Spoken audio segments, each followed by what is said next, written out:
My parents were the first in their families to go to college. They understood that college was an opportunity, but you had to pick a major that was going to get you a job because that was the point of going to college, right? So when I came home and I'm like, I'm going to switch to psychology, they were like, what do you need? But what are you going to do? You need a job. I think they're probably still asking me those questions, or at least asking them to themselves about me. But yeah, I switched to psychology. I feel really glad that I made that decision. I think that, human behavior suits me. It's where I hold a lot of my curiosity. It certainly informs my work now, working with leaders, is having that background understanding about how humans relate to ourselves and to each other. In a corporate world where all employees have great leaders with no egos that create fun cultures where people can do their best work, the employees and companies thrive while doing great things for the customers, themselves, and each other. Well, we know that rarely happens. I'm Jeff Palacio. I have been a leader for over 40 years for every t-shirt size company, from small 16 employees to extra large over 1 million. Please join me while I interview outstanding leaders that will share stories of great leadership and not so great. It will help you become a better leader while poking fun about all the crazy shit that happens in corporate America.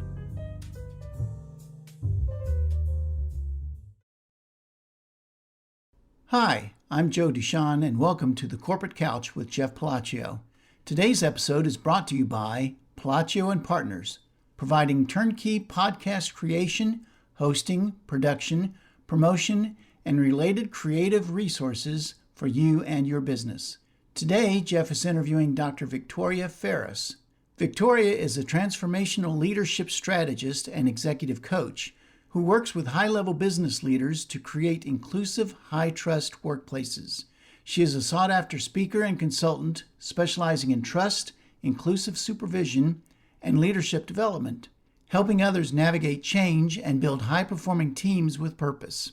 You can learn more about Victoria at victoriafarris.com. Let's listen as Jeff talks to Victoria. Victoria, welcome to the Corporate Couch today. Thanks so much. I'm excited to be here. Yes, very excited to talk to you. You're live from Oceanside, New York, in the island, Long Island. That's right. Finally sunny and a little bit warm here, so happy about that. Yeah, just I'm amazed. I mean, Mackie Musavi introduced us, and which I'm so grateful.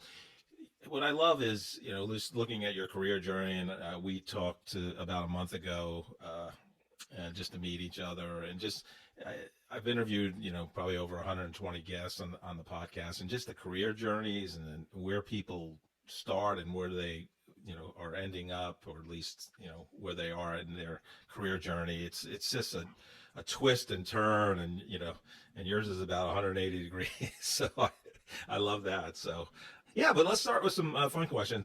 Even with people that know you fairly well, what one thing would surprise them about you?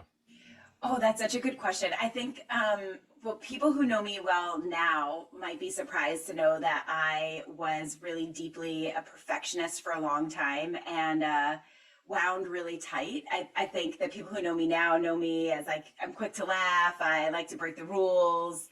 But for a very long time, I was the rule enforcer for the whole family. I was the rule enforcer for my job. And I was really deeply entrenched in just wanting to play this perfect role and kind of have the perfect life. So that was a while ago. It almost feels like a whole different life. But I think a lot of people who know me now would be surprised a little bit to hear that. Love that. Yeah. What was the catalyst of that change? What was was there one thing or something that occurred? Actually, there was. My mother died. And so when I was 30, my mom was 57.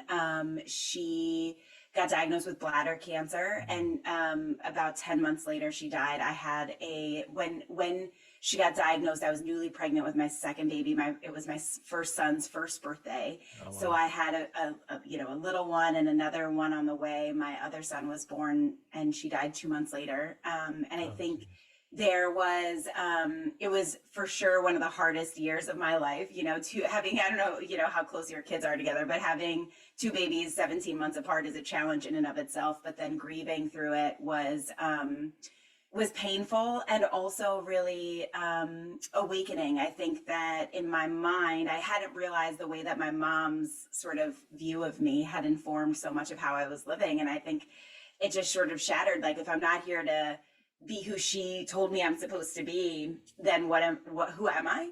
Right. And so it was for sure a sticky couple of years, but it was also, in hindsight, I'll never be grateful that I lost my mom, but I feel really grateful for the place I'm at now in my life. And I know that she was a catalyst for it, for sure. Yeah. Wow. Yeah. And I think I lost both my parents fairly young. But I think for just anyone that, no matter what age and how long you have with a parent, it's just, the loss is decimating. I think it's just, it's part of your life, part of your, obviously formative years, and, good, bad, or indifferent in terms of their parenting style and, the amount of love given. It's just hard, so. Yeah. I couldn't agree more. Yeah. Let's pivot a little bit and make it a little more fun. So where'd you grow up, and what was fun for you growing up? I grew up in two places. So my early childhood was in the suburbs outside of Washington, D.C. in Northern Virginia. And then when I was in 7th grade, the perfect time to relocate to a new state, right in the middle of middle school. Right. We moved to Long Island, New York, so not so far from where I live now. Okay. And what was fun about it, a lot of things were fun about it. I have a relatively big family and a lot of cousins my age. So the summers, our grandmother's house was kind of like, now I send my kids to camp, but then I got sent to Nan's house, and there was a pool, and there was enough adults that somebody assumed that there was always one watching us, but really, like, nobody was ever watching us, And so I'd say that most of my fun memories are either around that pool at my grandmother's house when I was little. But also, my parents did cool stuff with us. I think growing up outside of Washington, D.C., we went to the museums a lot. Like, we went into the city, both cities. So living outside of New York and living outside of Washington, not everybody ventures into the city when you live in the suburbs, but my parents really liked the proximity. And so, like, I went to Times Square on New Year's Eve as a kid. Oh, wow. Yeah. So I appreciate that I kind of grew up appreciating having a city nearby and what it had to offer, which was also pretty cool. I always wondered, so I grew up about an hour from New York City, but never went to the New Year's Eve festivities in Times Square. Did you have a difficult time going to the bathroom? It's funny. I'm sure that I did. Well, when I was little, right, I am like a pre 9/11 childhood. And so back then you could kind of come and go it. So you could, in theory, you could try to squeak your way into a bodega and get to the bathroom and get back. Right. But I was little, so I don't really remember that part so much. But nothing about it today makes me envy the people who are standing there in spots where they can't leave I asked the same question, like, do you have a diaper on? How do you navigate that many hours standing in a crowd? I don't know. And people get there early for a good spot too. And like all day people will wait, and I don't know how they do it. Yeah. I never experienced that, nor the Macy's Thanksgiving Day Parade. I'm just, but I have celebrated St. Patty's Day in New York City. There you go. In college. So very fun. I can imagine. Any aspirations as a child growing up, Victoria? Like, hey, when I grow up, I want to be this. Well, I was the kid who said things like, when I grow up, I want to change the world. And the adults said things to me like, well, maybe you should be a teacher then, like you need a job. So that's all well and good, Victoria. But what kind of job are you going to have? And so I had a lot of aspirations as a child, but largely they were met by adults telling me I lived life with rose-colored glasses, and I needed to be more practical and find a career. So then I said, okay, well, maybe I'll be a pediatrician. And then my mom reminded me that my grades in science were not so great, and that maybe that would be a hard career path for me. It didn't feel loving at the time, but it was a very loving conversation. I think she probably saved me a lot of stress in college. But really, I think I always felt hungry for wanting to see the world different than it was. And it's funny in hindsight, right? How we talk to kids and how patronizing it can be when a kid tells you their dreams. And now I like to think that in my own way, I get to chip away at changing the world. So there. So what you just said, Victoria, reminded me, have you read Chase Jarvis's, I think it's his most recent book, Never Play It Safe? No, but I love the title already. Yeah, so I think it's a fascinating look at, what you were just saying, like, hey, your parent, you wanted to do something big, right? But your parents said, no, that's not the way you do it. Like, you've got to, no, if you want to change the world, be a teacher. Like, and he talks about, how we're losing kind of the magic of life. And I know in a podcast you did with Justin Foster, his podcast, Massive Change, talk about joy in the workplace. So we're losing that. Mm-hmm. And, and the education system, even the workplace system is all about conformity and not thinking for yourself. And we're made to play. He talks about going, kids that go to school, their kids are not made to sit for 7 hours a day. They're made to run around, play. There's like 7 pillars in his concepts that he talks about, but one is play. We lost the joy of playing, and we need to play, and it'll make us better everything, workers, parents, friends, spouses, partners, whatever. Leaders. Yeah, leader. Yeah, 100%. So yeah, it's a great book. It's just been on my mind. I'm fascinated with it. And Chase, if you're listening, if you ever want to come on the Corporate Couch, I'd love to have you. I'm going to have to grab that book because, I couldn't agree more with everything you just said. It's, I was telling you, I just got back from a week out in the wilderness at some national parks with my kids, and we were in Zion National Park, and we found our way kind of off a trail, and watching my family, especially the kids, but even myself and my partner, like how we expanded into ourselves when we weren't bound to, this is the road we have to stay on, and this is the thing we're here to do. And watching the kids just say, like, Mom, can I climb up there? And I'm like, well, how are you going to keep yourself safe? Well, here and this and that, and this is how I'll get back down. Go for it. Great. And it was just really a good reminder of everything you just said, right? That there's a lot of value in schools. I've collected degrees. I've spent a lot of my life in the classroom and working in education.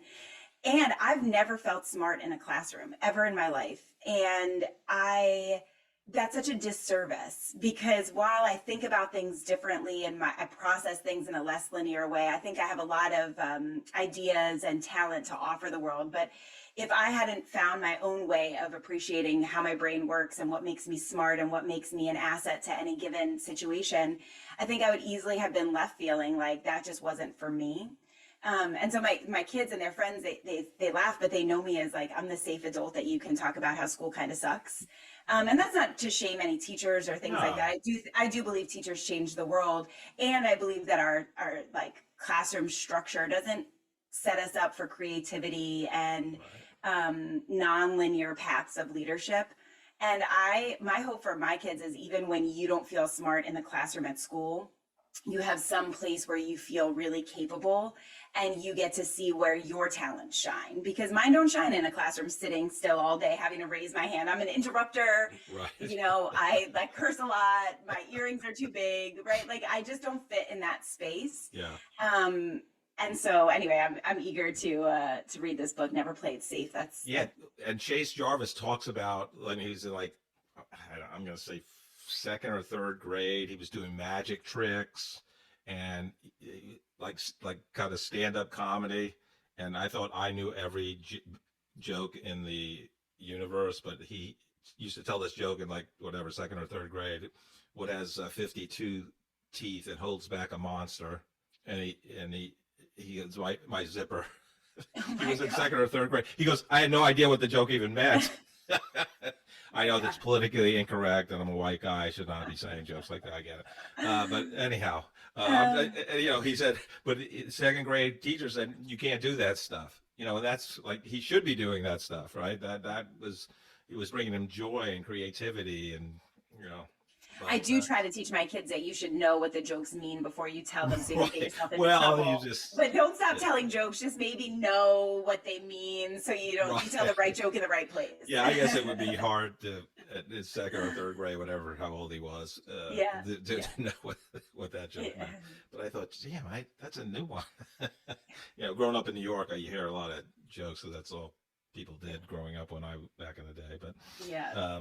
yeah, so you were not going to become a doctor, a pediatrician, but I saw you went to Marist and you graduated with a degree in psychology, a BA. Was that your original major, or did you pivot along the 4-year path? I did pivot because, like a good girl, I started out as a teaching major. And one of the very best things, it's now Marist University, but at the time it was Marist College. One of the best things that Marist College did for me is require sophomore teaching majors to do some volunteer work in a classroom. And I spent, I don't know, like 8 hours a week in a special education, self-contained classroom. And there was for sure magic happening in there. And it wasn't because it was special ed or anything like that. It was that spending time in a classroom made me realize that I never really liked spending time in classrooms. Like it just wasn't for me. And so I feel so grateful that the school required me to get some practical experience early on, not as a junior or senior student teacher, but while I still had plenty of time. I think it was my first semester of my sophomore year, or even the end of my freshman year. And so that's when I switched to psychology. And again, my family, right? Because my parents were the first in their families to go to college. My dad finished, my mom didn't, but they both went. And so they understood that college was an opportunity, but you had to like pick a major that was going to get you a job, because that was the point of going to college, right? And so when I came home and I'm like, I'm going to switch to psychology, they were like, what do you need? Like, but what are you going to do? You need a job. And I think they're probably still asking me those questions, or at least asking them to themselves about me. But I switched to psychology. I feel really glad that I made that decision. I think that human behavior suits me. It's where I hold a lot of my curiosity. It certainly informs my work now, working with leaders, is having that background understanding about how humans relate to ourselves and to each other. And the faculty were awesome, and it inspired curiosity. Which for me has been the biggest driver in my career, more than any discipline or like business classes. It's been curiosity. Yeah. And your mom's side is of Italian descent, I think I heard you say on the podcast. They're British mostly. Oh, so, British. I thought I heard Italian. Yeah, no, so, okay. It's okay. My dad's side's Italian. I'm a New Yorker. Oh, your dad's side's Italian. Okay, I knew one of the sides. So that they're like, oh, what are you doing? Psychology. Whoa. Yeah. Like, what are you going to do with that? Exactly. And I'm the oldest grandchild on both sides of my family. So again, it was like, well, we got you to college, so what are you going to do? I'm like, I'm gonna be an RA. How about that? Yeah. So talk about that. So it looked like you went right from undergraduate at Marist to University of UConn and for your master's. So was that a conscious decision? Yeah, so I switched my major to psychology. I became an RA. I really, really loved being an undergraduate student. I loved the opportunities that I had. I was involved in Greek life. I spent a semester abroad my junior year in Florence, Italy. And I just really, I think that I am one of those kids who just made the most of the opportunity as an undergrad. And it was through those things, especially being an RA, that I think I got to connect with some of the administrators on campus. So I got to know the dean of students and the folks who ran the residence halls and the dorms where we lived. And one of them, somewhere along the way, in fact, I remember talking to the dean of students at the time and saying, like, I love being an RA. Like, I wish this was a job I can do. And he laughed and said, well, what do you think my job is? And I was like, oh, it had never even occurred to me that all these adults, these professionals around me, like this was their career, working with college students.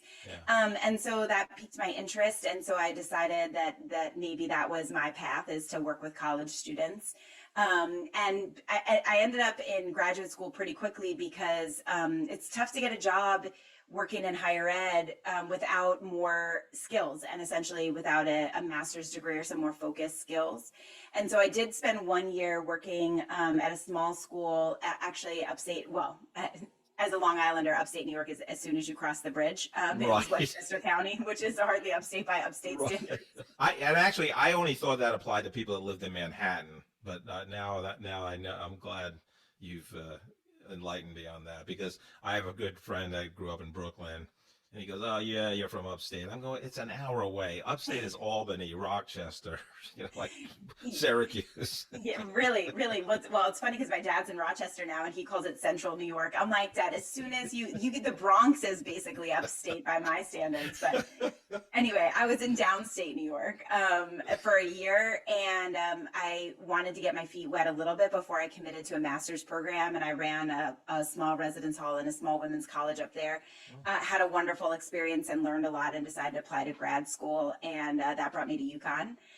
Go Huskies, the women's basketball championship. Just gonna nice give year. you my plug there. And it was awesome. UConn was night and day different from Marist. It's a big, large public school, tons and tons of students. There was like buses that got you around campus. It was so big. And I was a part of a blended program. So I got to do essentially, in order to be in my master's program, you had to also have a grad assistantship working in an office on campus.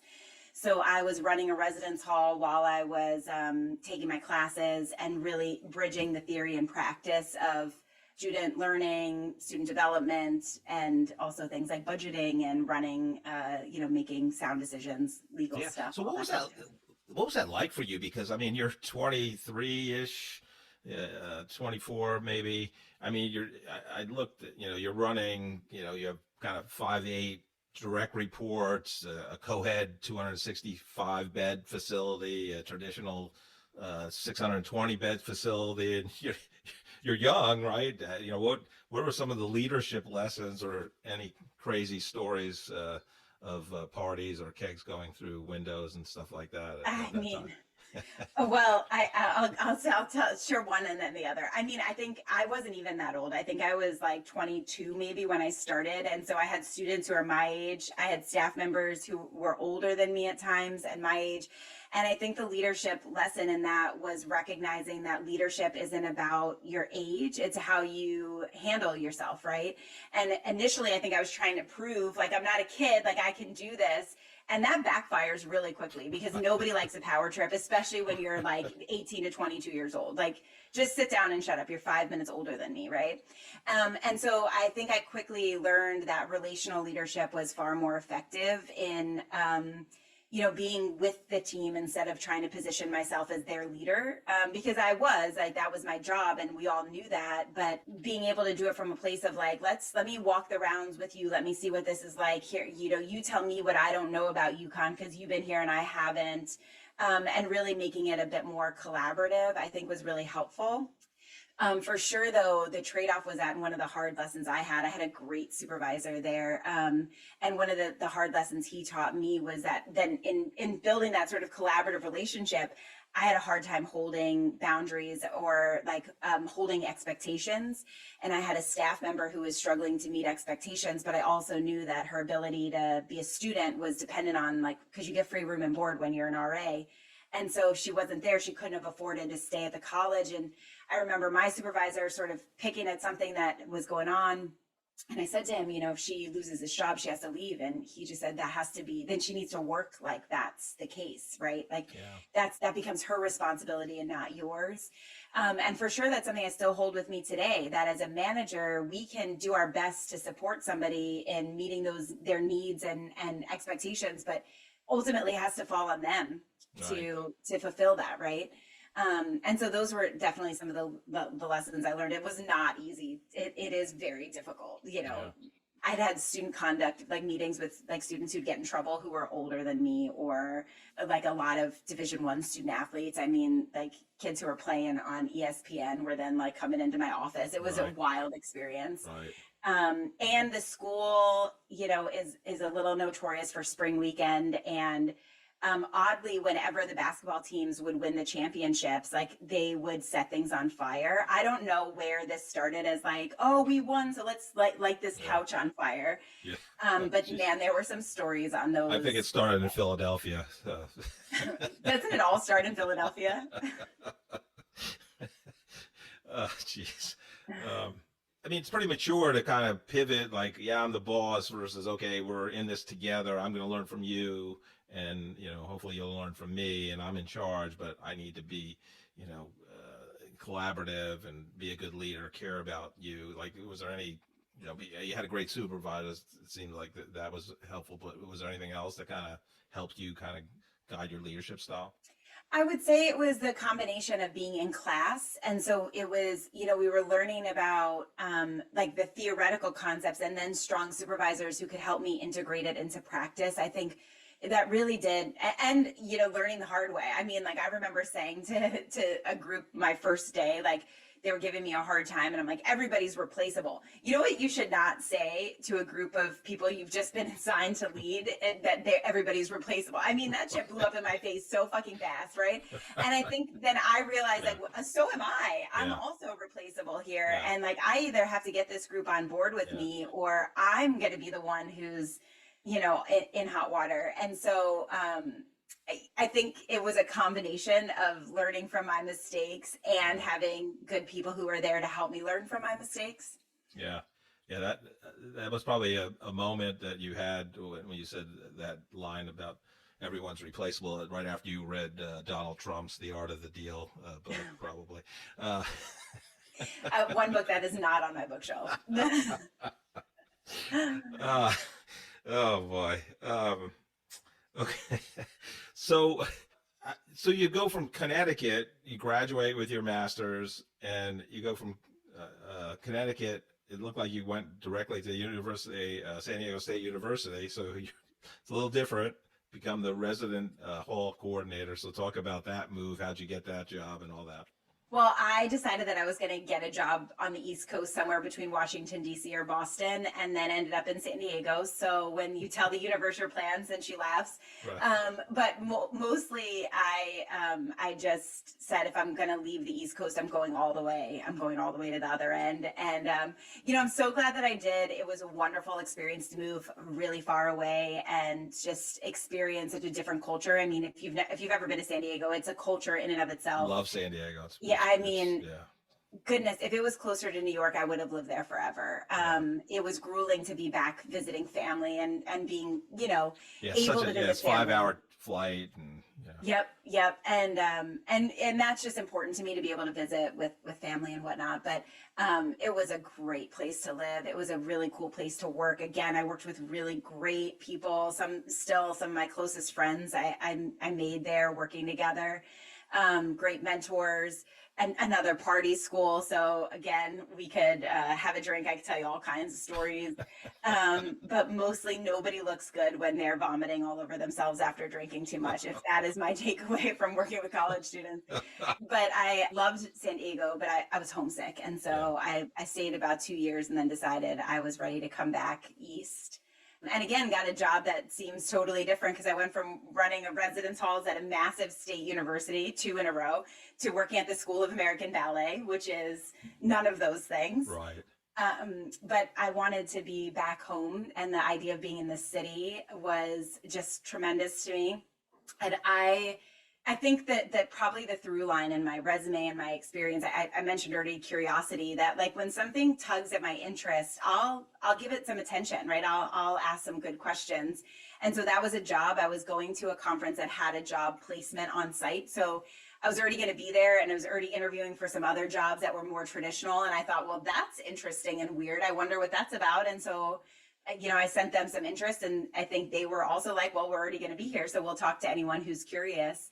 I sat down and I learned about this school, which is one of the premier ballet training academies in the world. It's a training school for the New York City Ballet, which is, again, one of the premier ballet companies in the world. And the funny thing is that I told you I grew up with parents who loved the city. And so my mom would get like day of standing room tickets. Those things can be really expensive, but usually I learned, especially back then, you could get like a $10 or $20 ticket if you were willing to sit in a crappy seat or stand.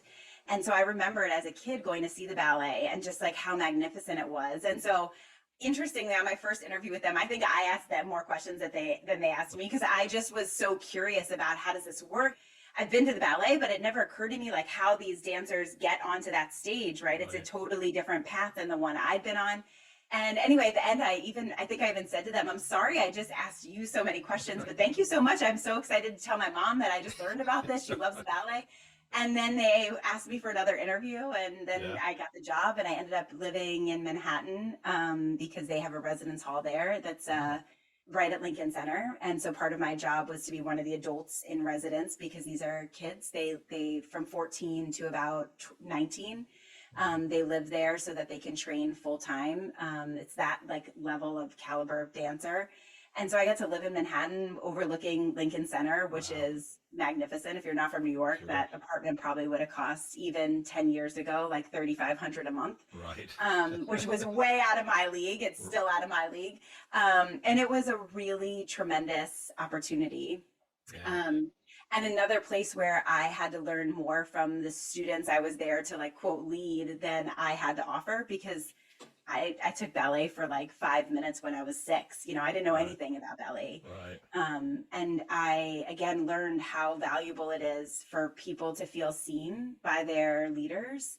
And that when I would sit and ask them, what's this like? Or how'd you get there? And doesn't this hurt? Or how do you make your shoes do that? Or what about this? They were just so excited to share. And partially teenagers are really happy to talk about themselves. Most of us are. But I think it again showed me that so much of leadership is just paying attention to other people's experience. Right.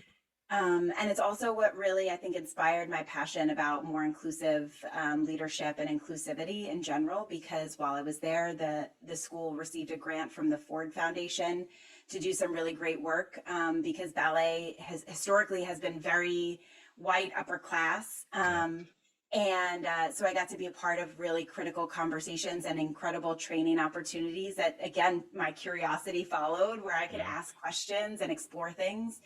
And listen to students. So as we brought in more students from different places and different feeder schools to expand the diversity of perspective and identities, I started getting curious about those kids' experiences, and realized that you can't just bring different people into the same place and keep it the same, because they're not going to feel like they belong there, right? When you decide that you want to bring in different people and increase diversity, you have to shift with the group and become a new entity in and of itself. Right. I'd say that my time at the School of American Ballet really is what shaped that perspective. And I'm so grateful that I was curious about like what happens at the School of American Ballet. Right. Yeah, I love that too. And it just shows, your curiosity and asking all those questions at the first interview got you to the second interview, right? Yep. So I love that. And you didn't have to worry about probably, people puking on themselves at that school. No. If anything, it was, I learned more about like all the little bones in a foot than anything, because there's Right. injuries and pains and things like that. But Yeah. yes, thankfully, those nights, so part of my job was to be on call. And when I was on call on the college campuses, it was like a sign of like, let's just not try to go to sleep because you're going to get woken up. So just like Right. stay up. Yeah. But one of my favorite things was even when I was on call, I could go to bed at the same time, and I almost never got woken up with an emergency. It was Right. a much more peaceful pace for me. That's sure. So what made you leave the School of American Ballet and pivot to go back to kind of the college life at St. Peter's? Friends and colleagues in the field were moving up and into different positions, and that probably inspired some of it. That's the longest I've ever worked in any one place. And I think that there was just a sense of, okay, I'm ready to see what else there is.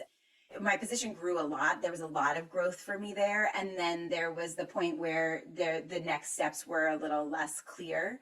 So I'm sure that played a role too. And so, I started exploring what other things were out there. And honestly, I think I was worried that I got kind of in this little niche and where would I go? And so I started applying just to even see what would be available to me as the next step. And ended up actually applying for a job that was like an assistant director job at St. Peter's, where I ended up going from SAB, because I wasn't really sure what people would consider my resume for, because my work was a little outside of the norm. And when I went and met with the person on my interview, I didn't get the job, but she basically said, "You're going to hear from me again." Are you drowning in boring corporate communications? Palacio and Partners is here to rescue you. We transform internal podcasts from snooze fest to must-listen content that actually connects your team and strengthens your culture. Imagine podcast episodes that make your employees laugh while staying informed. Our founder, Jeff Palacio, doesn't just create podcasts, he creates conversations that break through the noise. Whether you're a growing startup or a massive corporation, we turn your company's story into audio gold. Leadership becomes human. Remote teams feel connected. Your message cuts through the clutter. Palacio and Partners, where corporate communications gets a fun makeover. Let's make your podcast work harder than your email inbox ever could. Jeff is happy to share his insights on podcasting with you. You can contact him via LinkedIn or schedule a Zoom call via the link in the episode description. I didn't get the job, but she basically said, "You're going to hear from me again. So like, give me a little time, hold tight." And ultimately, she knew she was going to be hiring for a more senior position. And when she met me, she decided to move things around and actually invited me to apply again for what became the dean position, which then that was the job I moved into, which was awesome. And again, so much of my story is good leaders, mentors, supervisors who, believed in me and invested in me and invited me to build my skills and be an even better leader, to sort of rise to the challenge that they Right. saw for me. This is a very complex question, very profound and deep. So just be ready, Victoria. What was the biggest party school? Marist, UConn, St. Peter's, or San Diego State? San Diego State, hands down. Okay. Yeah. Okay. Yeah. Well, yeah. You're always in shorts and a t-shirt, and yeah. Yeah. I mean, at the time it was, I don't know that I actually don't, this is folklore. Like, I'm not sure if this is even a real thing, but what the students would tell you is that it was that Playboy magazine ranked the best party schools in the country, and San Diego State was always on the list. Yeah, so I went to Manhattan College, now university, and we said the same thing about us, and it's almost like every school says the same thing. Yeah. Playboy probably didn't even have that poll. I think they did, actually. Yeah, again, I have no idea if that's even a thing. And what college student actually reads the Playboy, Not even gonna ask those questions, Jeff. That's why it's no longer in business. So at what point so you get your doctorate at University of Pennsylvania? When was that decision, and what was your thought process behind that? Higher ed, there's a point where to keep moving up, you sort of have to get the next degree. And when I arrived at St. Peter's, I was the only person on campus at a dean level that didn't have a doctorate. And so that same wonderful supervisor, Carla, on day one was like, "Okay, so let's talk about your plan to get you that terminal degree." And so great support. And I started looking into programs and applied. And at this time that I applied, I actually, another job opened up back in Long Island at NYIT that a friend and mentor and colleague encouraged me to apply. So I applied while I was at St. Peter's, but then I got the job at NYIT right as I started my first week in my doc program. I was sandwiching between on the first day I work at this school, but by the end of the week I work at this school because I was in transition, right. Wow. Which was an interesting challenge. But that's why I went, because I knew that for me to kind of continue my growth in higher ed, I needed to do that. And it had the opposite effect on me. So I had the opportunity to decide what was I going to research and study. And I decided that I wanted to chase that same curiosity about inclusivity and allyship. What does it mean to be a good ally? I think was a question I've always wondered. Like, what does it mean to be an ally? How does one become an ally? And so I followed that path of curiosity. I did my research on the role that white folks can play in disrupting racism in the workplace. Again, essentially, what makes an ally from the perspective of people of color. And at the end of my research, I had this framework for effective allyship and all of this amazing information that I'd collected from my participants. And I knew it was bigger than me and bigger than my one job. And at the time, I'd also just recently gone through a divorce. I was a single mom. My kids were little. My job was really demanding. There was a lot of factors. But I decided to pivot and start working for myself as a consultant and coach. and took this framework and took it on the road and started doing trainings and workshops about how do we build more effective practices for allyship and inclusive leadership. And that's when I started my own business. That was almost 8 years ago. Wow. Can you explain more about this allyship? I'm not familiar with the term. I'd love to learn more about it. It means different things to different people. And in academic spaces, this is a word that can get, we could go thought piece back and forth for forever. But I don't like to go down into that depths of how academics debate terms. Personally, I think it's what it means to us is what matters. But to me, an ally is like a person who doesn't identify with, like I first heard this from like LGBT spaces. So like, you know, you may not be gay, lesbian, or bisexual, trans, or whatever, queer, but you're an ally. So you come to Pride, you let people know, I support you, I'm an ally, right? Okay. And so that's where I first learned about that term in LGBTQ allyship as like a thing. It also applies across all different types of identities. So for me, I'm a white person. How can I more effectively support people of color experiencing more inclusion, more equity, right? Less marginalization. As a able-bodied person, how can I be mindful of the experience disabled folks have and be an ally? So instead of a person in a wheelchair having to complain that there's no ramp at a space, like maybe I could be the one that notices there's no ramp and say something to somebody.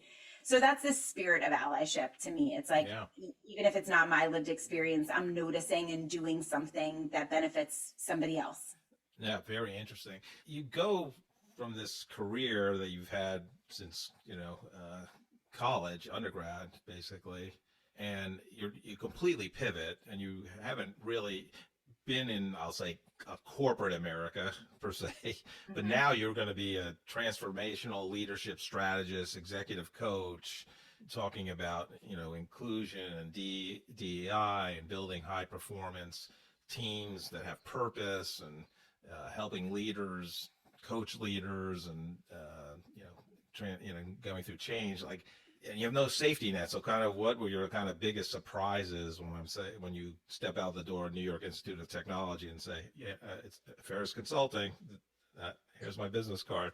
What surprised me the most, and when people come to me, right, like I want to start my own business, what do you think?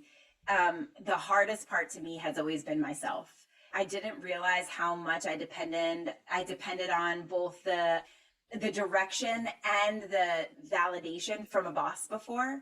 And so when I didn't have somebody at the end of the day being like, you did great, or great job with this, or I need you to get this to me by Friday or whatever, I was like, well, who am I if my boss doesn't tell me I did a good job? I mentioned this before, with my mom, like I went to school to be a teacher because I'm a good girl. Like I grew up to do what I was told, and it made me an excellent number 2 in leadership positions because I loved being able to have the direction of a leader, and I'm really great at managing up and seeing what they need and filling in those gaps. But when it came to just being me, I was like, wait, who's going to tell me what to do? How am I going to know, and how am I going to feel good about myself? Because, as a coach and as a consultant, I can't depend on my client to tell me I'm good at what I do, right? It's like a kid, depending on my kids to tell me I'm a good parent, right? My kids will tell you I'm the meanest parent alive. So that's not going to work. And so I'd say the hardest part was recognizing that I had to fill some things in for myself about my sense of purpose, my sense of worth, what my goals were, how to fill in my to-do list for myself to figure out what I needed to do next, which also includes like who to go to for support and help, right? Knowing when to hire a coach versus when to hire a VA versus when to go to therapy. All those things have been really important in the journey, but I didn't realize how much of my own shit would be drudged up in my entrepreneurial journey. Yeah, that's so interesting because I had kind of the reverse. I was a longtime corporate person from, 16 person company to over 1 million, everything in between. And what I found when I went out on my own, I was not a meeting proponent. I mean, I love brainstorming meetings where you actually got shit done. Yes. And you had great conversations. I love those meetings, but like 90% of meetings in corporate America do not need to occur. It's just people want to talk, or status reports that could be done via, a Google Doc that people share and can read it in, 5 minutes or less. But what I found was I was complaining about all my meeting time, but then it's up to me to fill up my day now. Yeah. And it was like, whoa, well, okay. I don't have to be here at 8:30 and here at 11. And I was very good over time. You learn on your leadership journey to, block out time for myself and to do shit that I really needed to do. So, people wouldn't, oh, you're open, I can book a meeting. So, and then what would happen also was, oh, I see your block, but we really need to have this meeting. I'm like, okay, whatever. And if you think there's a lot of meetings in corporate America, you should see higher ed. It's the most, I mean, it made me absolutely crazy because the meetings were only ever an hour. Like it could be, we only need really 15 minutes, but we put an hour on the calendar. Why? And Because that's the default time on Outlook. That's the default. And when I started working as a consultant and I get like a 15-minute meeting, which is like my favorite thing. Great. Yeah. We need 15 minutes. I sent you a proposal. Tell me what questions you have so I can get back to you with whatever else you need. But for sure, it's a weird thing to fill your own schedule when your time has been so consumed by what other people's demands are of you. Yeah. Obviously, you when you first go out on your own, you're a lot different today, right? You have more learnings and more clients and more experience and everything. But what's some of the big changes for you and your clients from when you started the business to almost 8 years later? I think that the biggest change has been me, and both following that thread of curiosity and allowing the business to evolve based on where my gut pulls me or where my curiosity takes me, and recognizing, learning new ways to continue to embody the work, because inclusive leadership means so many different things. And so it's been fun to allow myself the space to try out different things like coaching, hypnotherapy, in addition to what's more maybe quote unquote like typical leadership training programs. And with that, I think the experience of recognizing that I have an area of expertise here. And as an outside consultant, I didn't sit in a C-suite job inside corporate America, but I now have the lens of a lot of different senior leaders in a lot of different environments, and I can see where the common threads are. What are the things that are consistent, and what are the things that are unique to any given place? Right. And it builds a different set of skills and expertise, because I think a lot of us suffer in silence, and we think that this is a me problem, not a systemic problem, right? I think everybody feels like we're at the mercy of our calendar and we can't say no to our boss, even though most bosses would say, no, you can say no if this doesn't work for you or if you need something else, right? Yeah, well, the good ones do. Yeah, well, exactly. And when they don't, the folks are getting coaching on how do I find a new job, not how do I do better at this job. But I think that with that time, I've been able to feel more confident that I do have a lens of expertise here. I have something to offer that isn't, I wouldn't try to pretend to tell you how to be, the leader in your role, but I can tell you the skills that I think will help you grow into the role you aspire towards. Right. And I think that the more confidence and skill and expertise I've honed around leadership, the more fun my work is, and also the more meaningful, because again, I'm not seeking the validation from the client. Like, did you think I did a good job at that? Right. I'm able to say like, no, I've never sat in your chair, right. Nor would anyone want me to sit in that chair, right? I am an ADHD human. I'm all over the place. I go 100 miles an hour until I sit and stare at the wall for 30 minutes. Like, that's not my strength, but what I am excellent at is being a mirror back to somebody else of the ways that they're in their own way, or their culture on their team is not aligned with where they're trying to go, and helping build the skills to get there. Yeah. And I think the more that I've been able to see that about myself and own it, the more fun I have in my business. And frankly, the bigger the impact, because it is a journey to go from, having a boss that told me what I was good at to knowing for myself what I'm good at. Right. Yeah, no, I love that. And I don't know if it would be different because of, kind of your career experience before going out on your own, but, like everybody, biggest challenge most people have, especially solopreneurs, if going from a job, a W-2, every 2-week paycheck to your own, is finding the client. So what was that like for you, and how has your process changed over the years? Yeah, I mean, it's still, that is the name of the game. The hardest part, I think, about this work is that you're always having to be making connections and finding someplace new to do the work.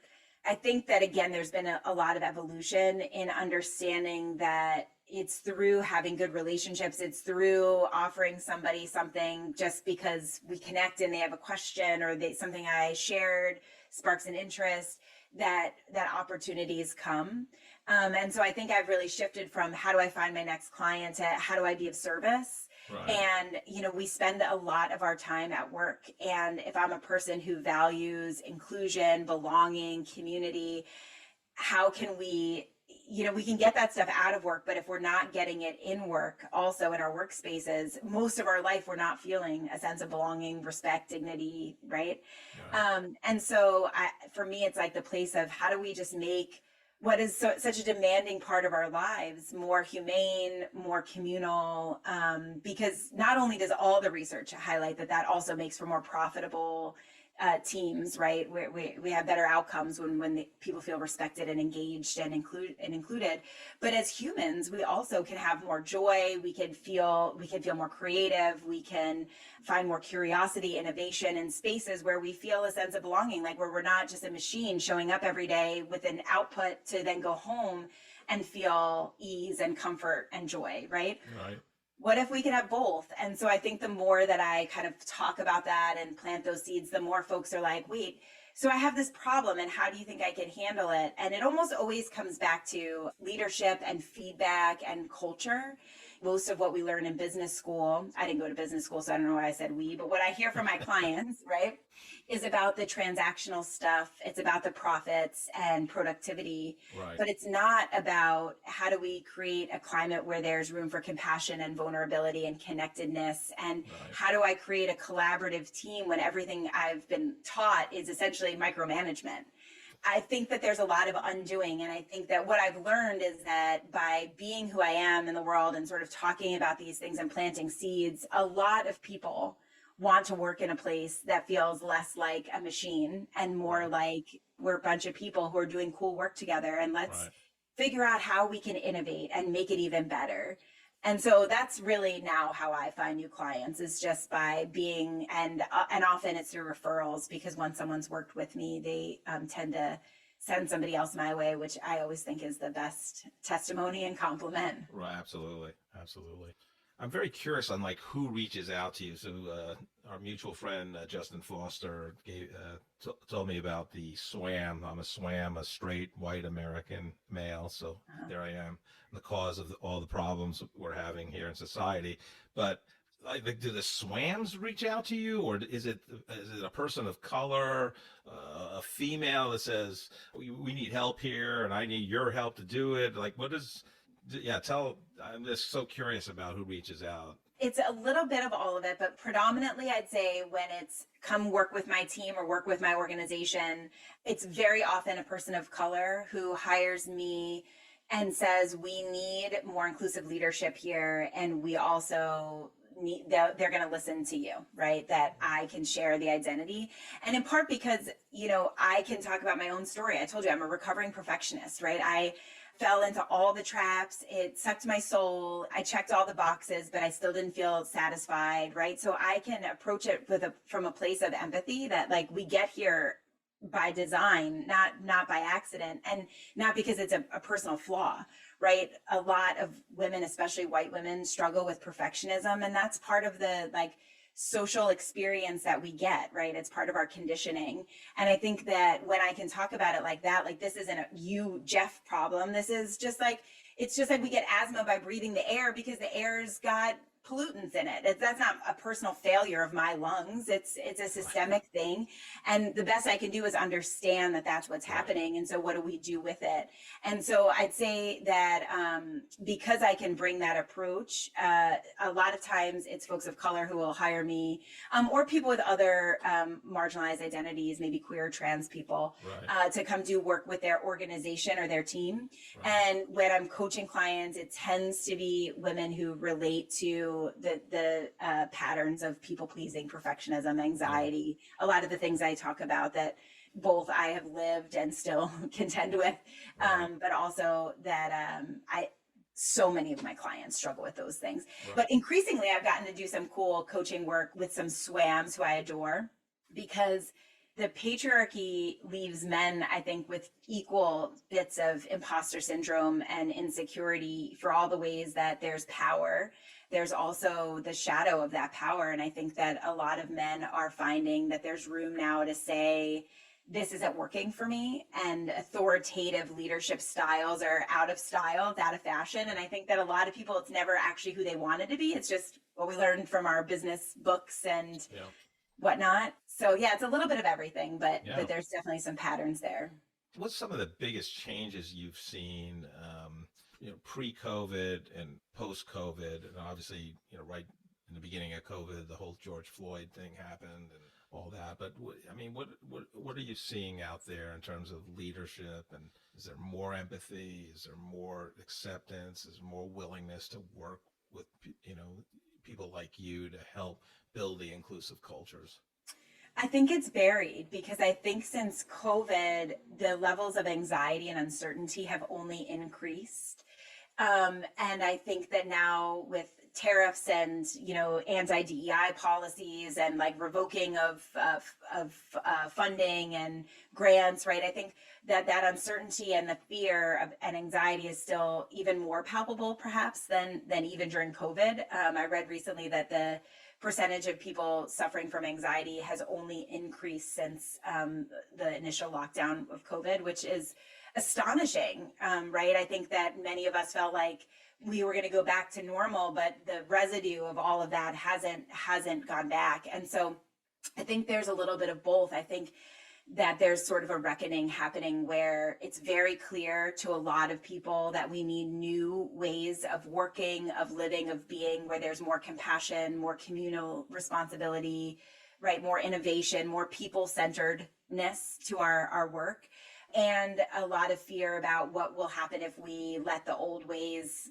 slide away, because for better or worse, it's familiar. And many of us are programmed to choose familiar over even what's healthy. If you grew up with a trauma, as an example, in your family of origin, you're more likely to end up in intimate relationships that reflect that, even when you know it's not healthy, because we'll pick familiarity over uncertainty subconsciously any day, right? And so I think that that's a bit of the reckoning that's happening, is that there's a hesitation to loosen the grips on the way we've always done things, and a really strong push, especially from younger generations and people who have historically been left out and marginalized, that, there is actually a better way that we can do this. And I'm hopeful because I think there is a better, more humane way that we can do things and still run really successful organizations and businesses.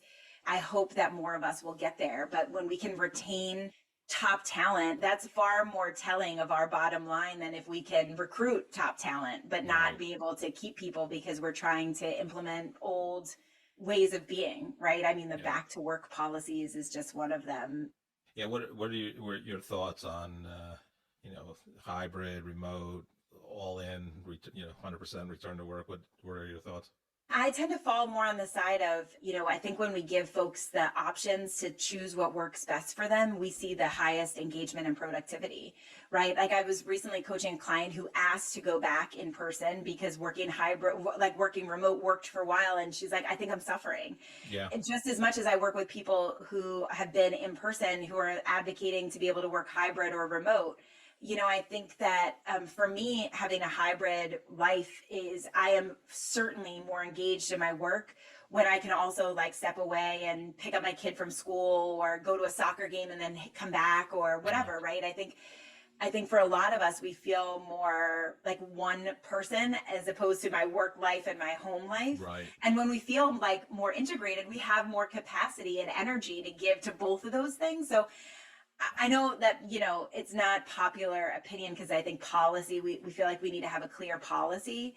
But I think if we can't justify a real reason why the team benefits from everyone being in person, I think it's a uphill battle that to me isn't worth fighting. Yeah.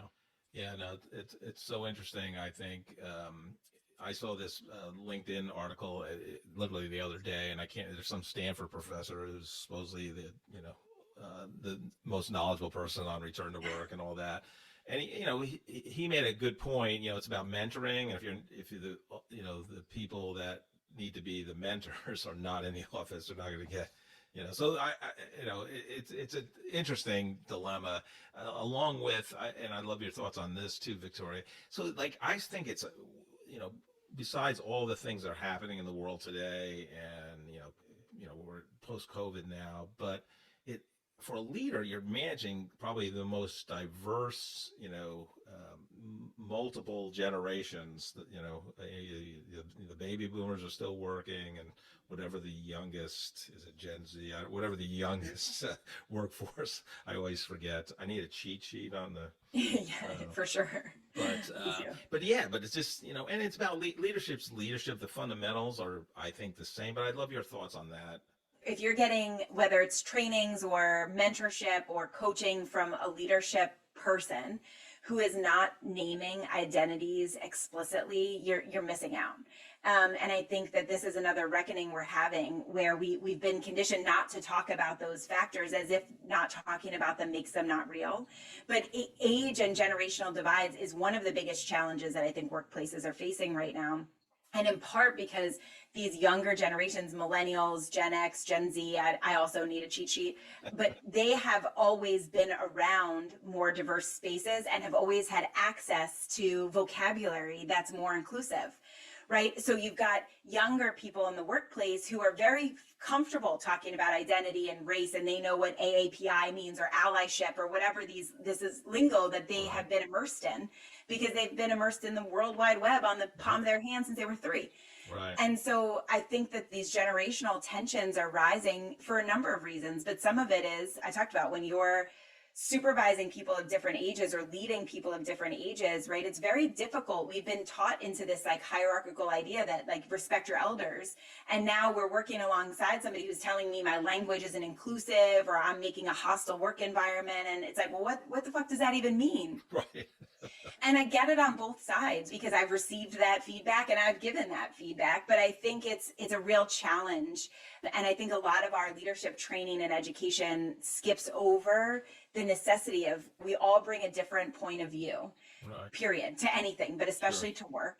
And if I don't understand my point of view and what shapes it, I'm not going to be able to understand your point of view and what shapes it. And I'm not going to be able to see the ways where we're really on the same page and the ways that we're not, and the ways that makes us better. The reason that diverse, inclusive teams are so profitable and highly productive and engaged is because all of that different perspective adds to the depth of work we can do, right? How well we can serve our client or meet our goals. But to do that, you have to have the bed of respect and dignity at the bottom. But I think that this is where I think, identity consciousness, that's a dirty word these days, but however you want to frame it. I mean, to me, it's about dignity and respect. I want to feel respected and like I can go to work with dignity every day. I think all of us want that.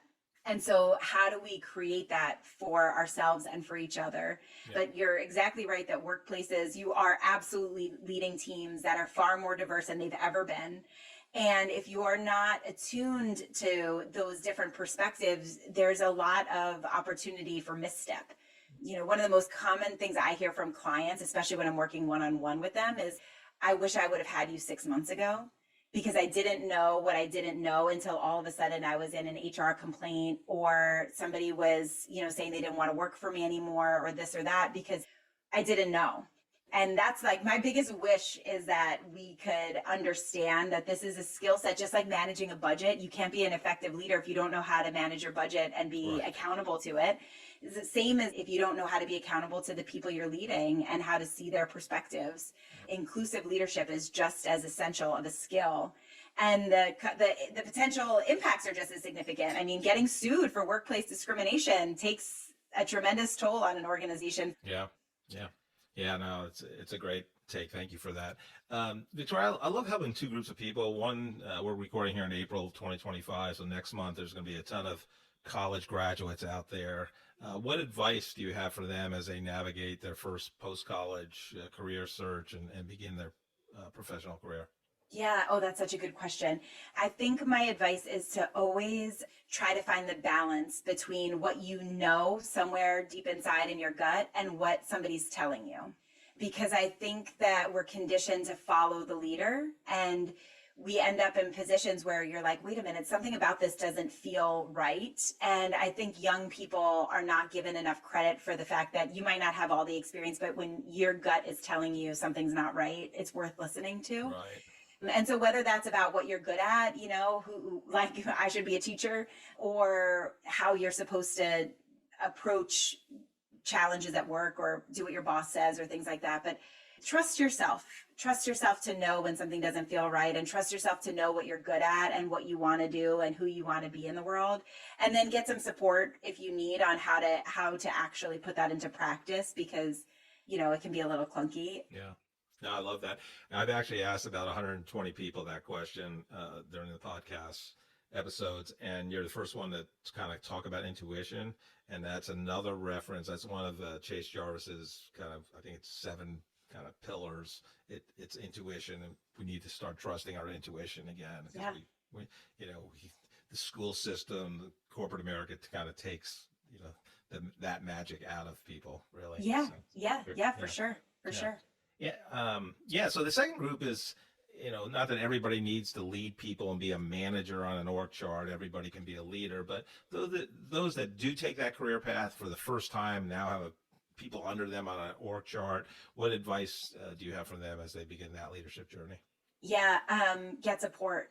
I think that I wish we talked more about the benefits of both therapy and coaching, but leaders like to keep tight-lipped about that. But I promise you that any good leader that you think you want to be like has probably had both a therapist and a coach, if not both at the same time today, Right. at some point.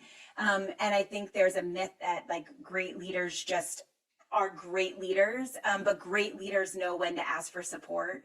And having another thought partner outside of your organization, in addition to mentors inside your organization, it's not an either or, but it's having a breadth of support is going to be useful. And especially as you're moving into leadership, being able to find your footing between trusting your intuition, making your boss happy, reaching your strategic goals. Like, how do you find all of that? I think is really take some massaging and some nuance and practice and support. So I think that I wish that it was more openly discussed, the benefits of having a coach and a therapist and other people who help leaders develop that leadership set. You're probably the first one to mention therapists in that the answer to that question too, which I love. Well, I always say like 99% of people, at least in the U.S., need therapy. Completely agree. Completely not just agree. leaders. No, agreed. And like, that's to no fault. That's like not a personal failing, right? It's not a personal failing, but we are where we're at, and we've all experienced some trauma, and we've been conditioned, and we've been taught, and then there's this push and pull between who we want to be and who people tell us we're supposed to be. And therapy is a great way to unpack all of that. I had 100%. a mentor who once said that therapists are like fairy godmothers. Everyone should just be assigned one right at birth. Like, this is yours, and this is yours, and this is yours. Yeah. And I think he was onto something with that. There you go. A guardian angel with a master's or doctorate. Yeah, there you go. Exactly. Victoria, thanks so much for coming on the Corporate Couch. Just love talking to you. It was a great conversation. Thank you. Yeah, same. Thanks for having me, Jeff. I appreciate it.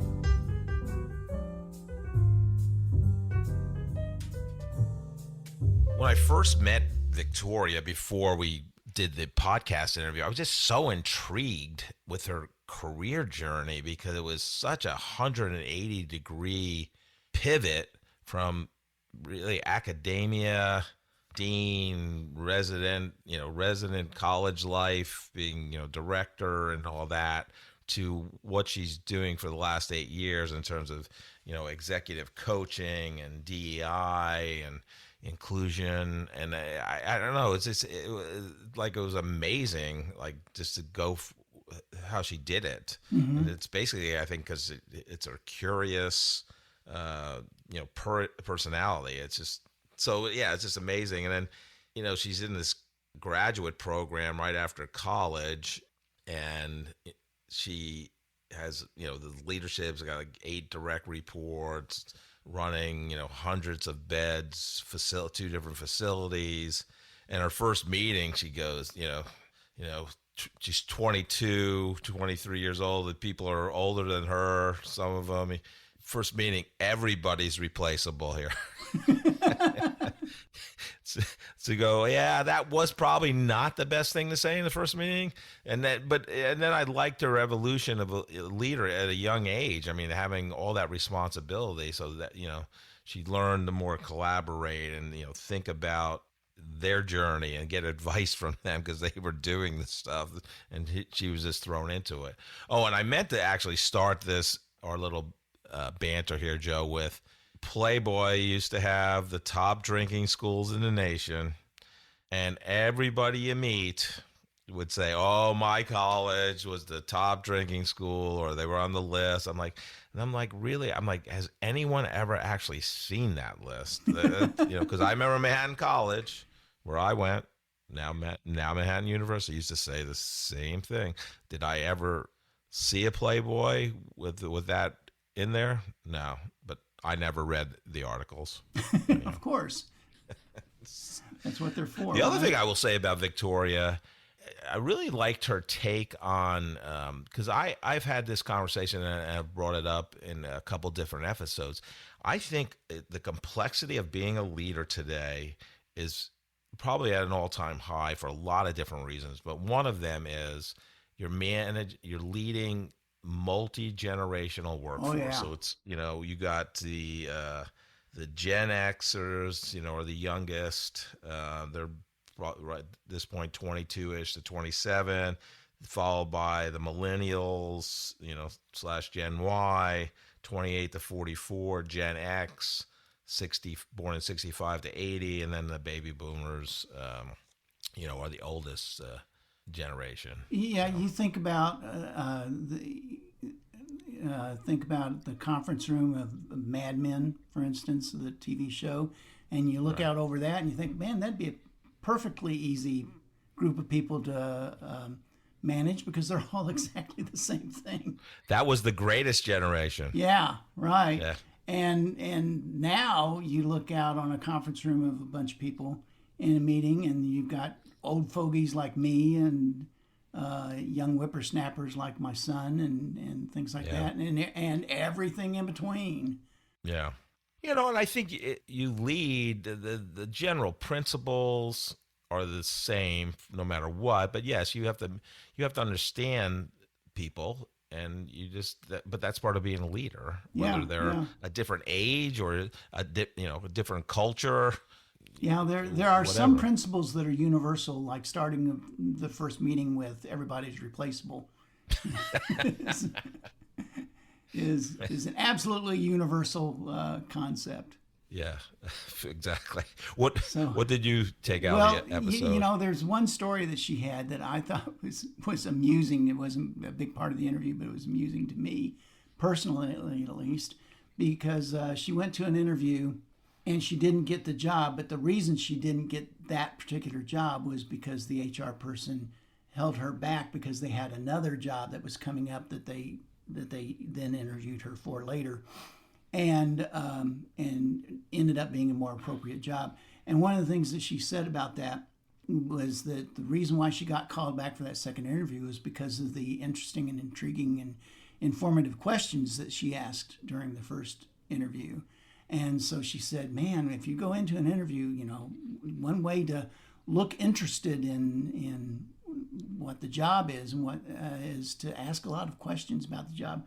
And it reminded me back early in my career when I was young, stupid 20-something, 2 different times I did the exact same thing with 2 different interviews where somebody brought me on a job interview and I asked the most inane, stupidest, insulting question that I possibly could, and immediately, slapped my forehead and said, boy, that is the stupidest thing. And I didn't get either one of the jobs.